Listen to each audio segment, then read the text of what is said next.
I don't really consider myself, in some sense, a political person, and I mean that really in a very particular way. I've thought about a political career many times during my life. I worked for a political party when I was a kid, you know, at like 14, and quite intently.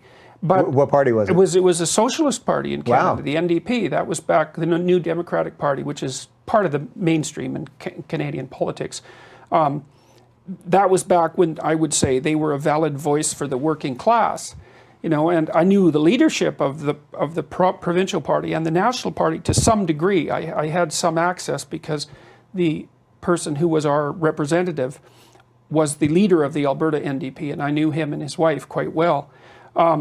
And they were at the upper echelons of the party, at least at that time. Those people were actually concerned with giving the working class a voice. Like it was a genuine, they were genuinely committed to that. But I noticed that the lower level party functionaries, you know, I didn't like them much. And I couldn't put my finger on it until I read George Orwell. And, you know, Orwell said, he was criticizing British socialists, even though he was a socialist himself. He said, well, typical British middle-class socialist doesn't like the poor, they just hate the rich. It's like, and that was exactly the feeling I got, that this so-called sympathy, empathy, let's say, for the oppressed had a hell of a lot more to do with vengefulness and resentment with regards to anyone who was seen as having privilege. And I certainly think that that's just, and I was thinking about that the other day. I just did a talk in DC, and I was thinking about, you know, the Marxist claims to sympathy with the working class. Because you might say, well, do they actually have sympathy for the working class? Are they really trying to put their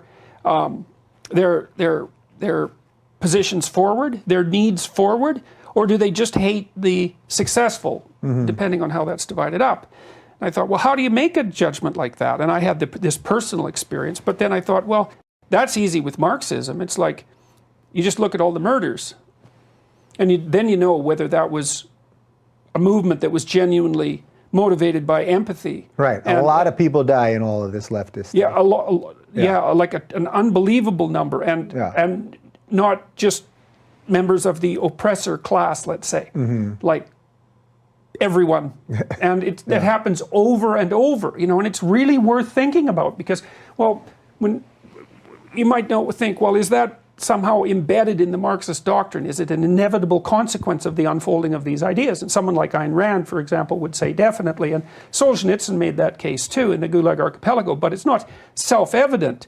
But I think there's a level underneath the ideas that you could go and say, well, what's motivating this? Is it actually like saintly compassion for the downtrodden?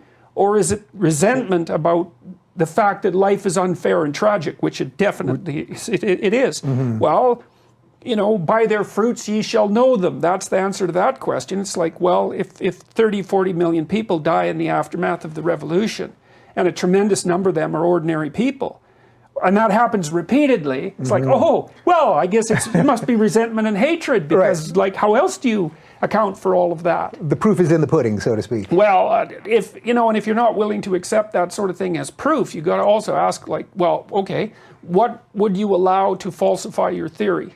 Like, how many corpses have to stack up before you think? And the number is pretty high already, so it's uncountable. You know, like, we don't know how many people died as a consequence of communist totalitarianism. It could be 50 million, it could be 150 million. Those are big error bars. Yeah. You know, like that's a big problem when you can't count in the tens of millions, when you can't get the damn estimate right. And it happened in multiple cultures, right? Because you might say, well, it was just specific to a time and place. It wasn't intrinsic to this radical doctrine. Yeah, well, there's not that much that's the same about the Soviet Union and all of its countries, let's say. Broad range of cultures. Maoist China, Cambodia, you know, places in Africa as well. These aren't the same places, but nonetheless, you drop that poisonous seed in there, and it's like mayhem in no time flat, and nothing works. Like, it's so I'm going for the, don't be thinking that you're so saintly just because you claim to stand for the oppressed. It's like, examine your conscience, and